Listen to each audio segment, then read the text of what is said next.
onto his website, Kash Patel Retruthed, imagery of him chainsawing his enemies list people. This is actually a video clip. We can't play it here, but it's a video clip of him chainsawing through his enemies list. And he thought that was cool to retruth. That's the kind of person we're dealing with. Pam Bondi's going to be able to restrain him?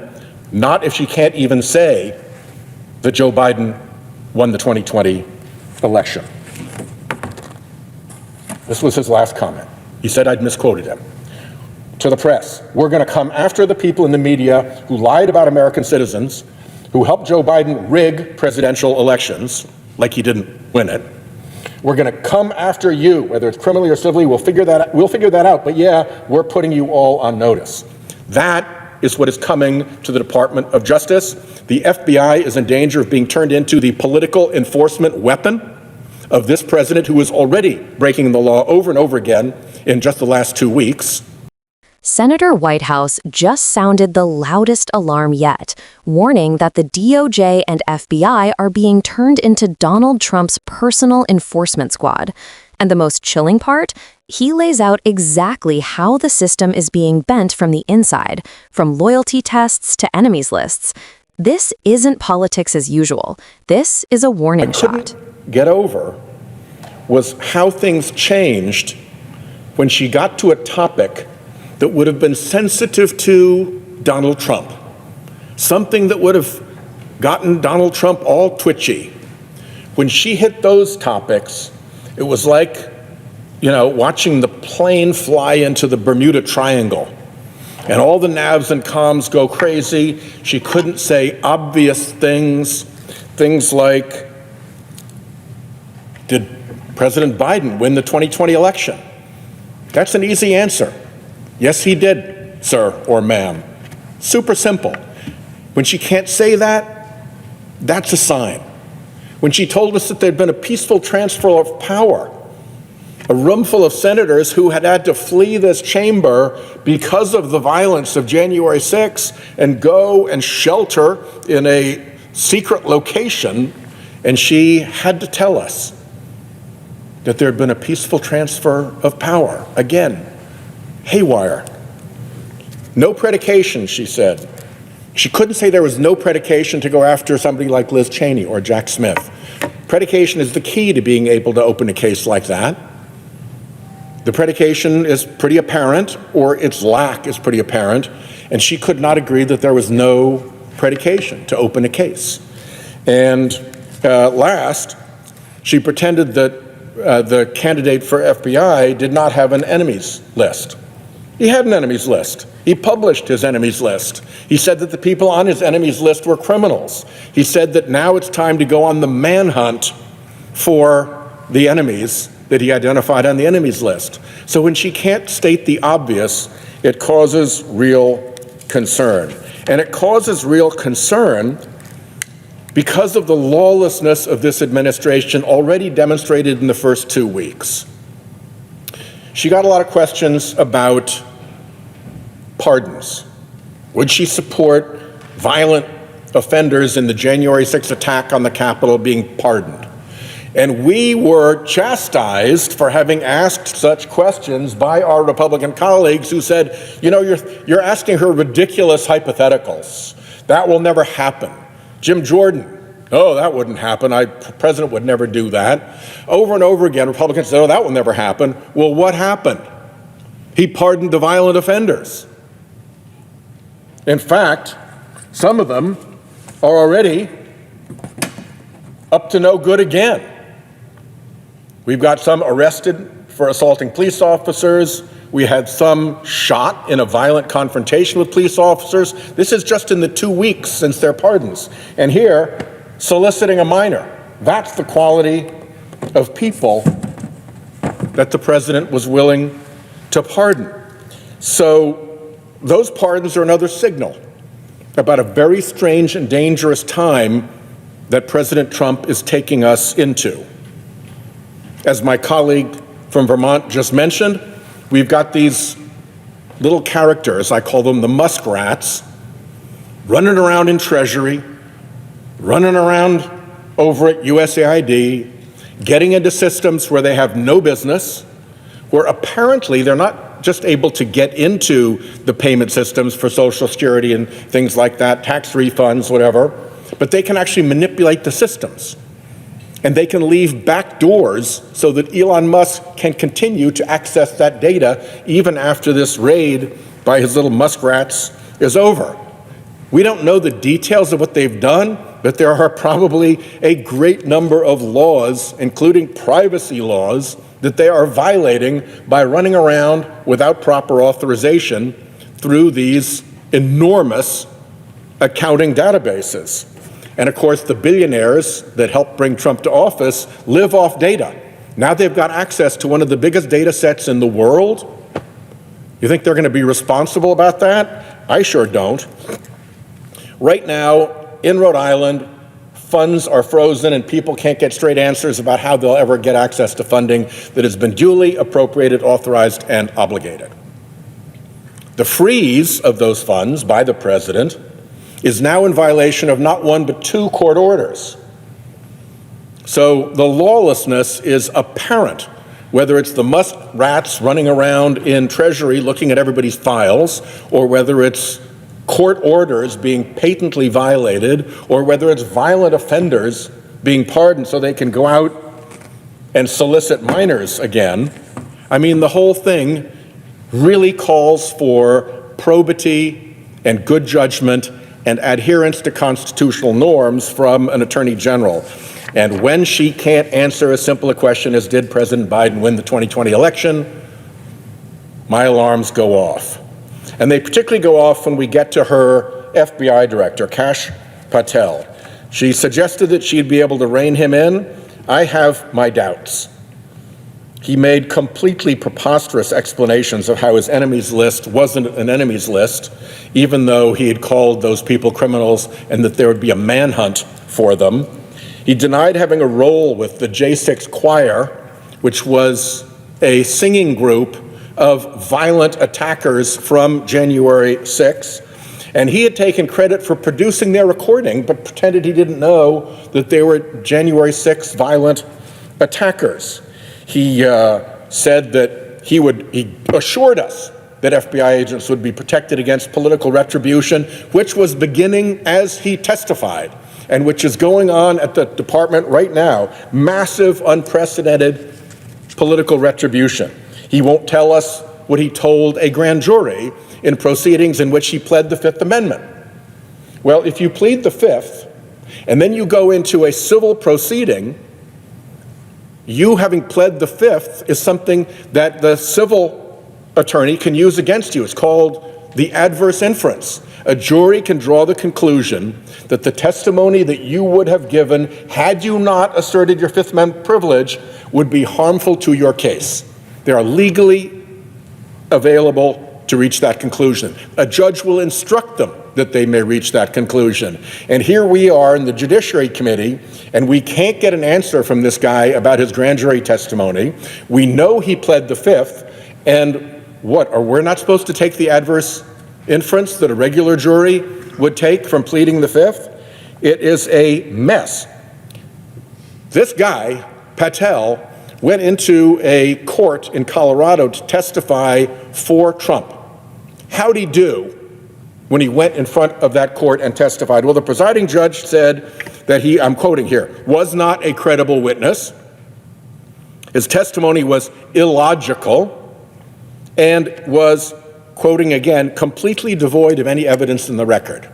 Okay, so I used to be a United States attorney, and we used to take FBI agents and we would put them into court to make cases.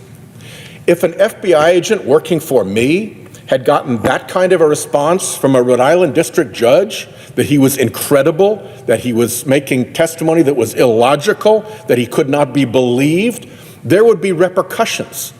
We'd need to see if that was a Giglio disclosure problem for this person. We would need to understand why this FBI agent couldn't be trusted by a federal judge.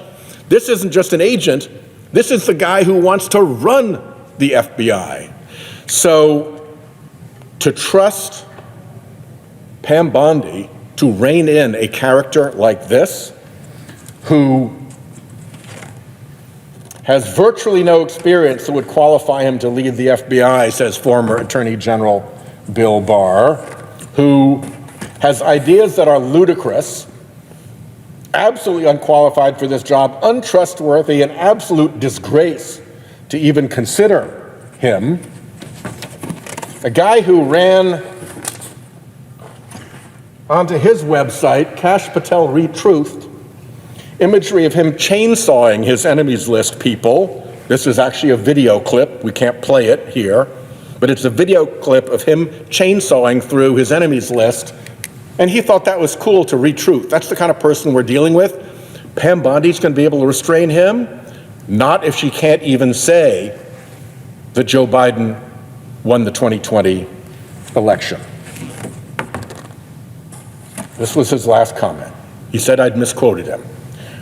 To the press, we're going to come after the people in the media who lied about American citizens, who helped Joe Biden rig presidential elections, like he didn't win it.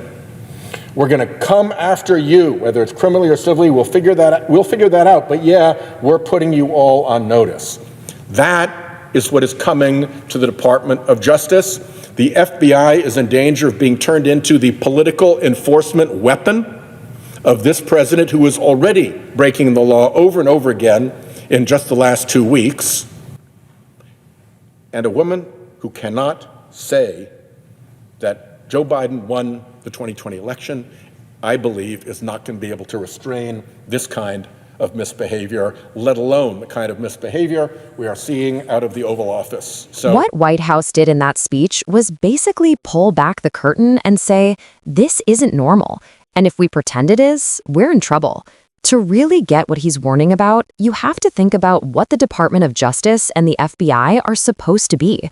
They're not supposed to be the president's lawyers or the president's cops. They're supposed to be institutions that enforce the law the same way, no matter who you are, president, protester, billionaire, or broke. The whole point of having an attorney general and an FBI director is to put some distance between raw political power and the machinery of criminal law. Whitehouse is telling you that that distance is collapsing. Look at how he walks through Pam Bondi. On paper, she looks fine. Prosecutor, statewide elected official, says all the right things about the rule of law.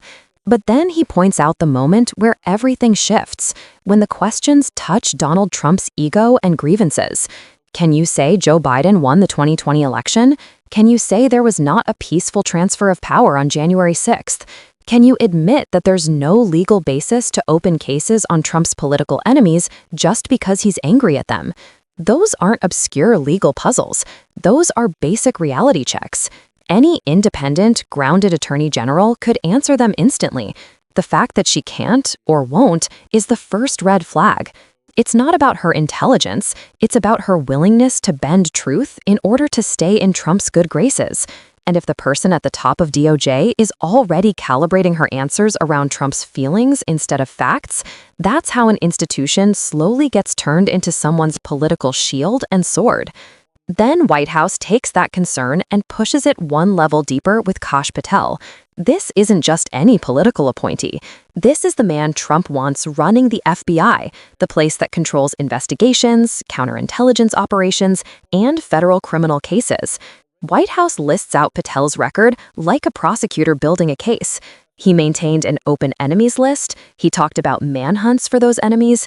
He tied his mission to Trump's political revenge fantasies. He pled the Fifth before a grand jury, then tried to dodge questions about it. A judge literally called his testimony not credible and devoid of evidence. And Whitehouse isn't just being dramatic about that judge's criticism. In real life, when a federal judge says a witness is not credible, that's serious.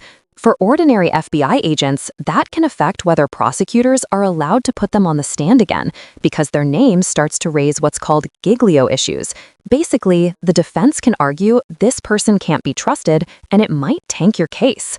Whitehouse is asking, if a rank-and-file agent would face consequences for that, why are we now elevating a person with that kind of reputation to run all the agents? He also brings up Patel pleading the Fifth. That's important too. He's reminding people that in a civil setting, if someone takes the Fifth, a jury is allowed to draw an adverse inference, to assume that if they had answered, the truth would have hurt them. So he's asking, why should Congress pretend that doesn't mean anything? Why should they act like that's no big deal when that same person is being handed immense power inside the justice system? Taken together, Whitehouse's point is that Patel isn't just politically aligned with Trump. He's someone who has shown he's willing to twist facts, attack critics, and treat law enforcement like a weapon. And that's exactly the kind of person you don't want at the top of the FBI if you care about it being neutral. Then there's the muskrat part of the speech, which sounds jokey, but is actually about something dead serious: data and control. Whitehouse is talking about pro-Trump loyalists, aligned with Elon Musk, being placed inside places like Treasury and USAID and getting access to sensitive systems. It's not just them poking around, it's them potentially being able to see and manipulate huge databases: who gets payments, who gets flagged, who might be targeted. And he raises the possibility that these operatives could build back doors into those systems so that wealthy allies continue to have access even after the people are pulled out. That's not just some abstract tech issue. In the wrong hands, that kind of access becomes a tool for pressure, blackmail, or favoritism. Think about how much you can do if you can pull up anyone's financial footprint, or slow down certain payments, or leak targeted information in an election year. Whitehouse is basically saying, look, the billionaires who helped get this president into power live off data. Now they're sniffing around one of the biggest data pools in the world. Does anyone seriously think that ends well? Then he connects it to other forms of lawlessness: funds frozen in open violation of court orders, pardons handed out to violent January 6 offenders who have already gone back out and committed new crimes, and an administration that shrugs off those consequences. The pattern he's drawing is that this isn't a government that messes up once or twice. It's a government that sees the law as something to maneuver around or bulldoze through when it gets in the way. That's where Bondi and Patel come back in. Whitehouse is saying, in a moment like this, you desperately need an attorney general and an FBI director who act as brakes, who say no, who protect the institution instead of the man. But what he sees is the opposite: someone who can't say Biden won, can't say January 6 wasn't peaceful, and someone else who fantasizes about coming after journalists and critics. That's why he uses the phrase political enforcement weapon. In a healthy system, the DOJ and FBI enforce laws. In an unhealthy one, they enforce loyalty. The difference is huge. In one, investigations are based on evidence and legal standards like predication. In the other, they're based on lists of enemies and presidential grudges. What Whitehouse is really trying to teach people here is how to read these warning signs before they become permanent. An AG dodging basic truths isn't just cringe, it's a sign she'll dodge much bigger questions later. An FBI director candidate who lies in court and threatens critics isn't just colorful, he's dangerous in that role. Operatives slipping into data systems aren't just quirky headlines, they're the early stages of building a machine that can serve power instead of the public. If you're watching this and thinking, I don't want to live in a country where the justice system is just a president's hit squad, then this is exactly the moment to stay tuned in and vocal. Because none of this locks in overnight. It locks in when people get tired, stop paying attention, or accept that this is just politics. It isn't just politics. It's about whether the law still applies the same way to everybody. If you want more breakdowns that don't just play the clips, but walk you through what they mean for power, democracy, and the future of these institutions, stick around. Share this with someone who keeps asking, why does any of this matter? Because this is exactly why it matters.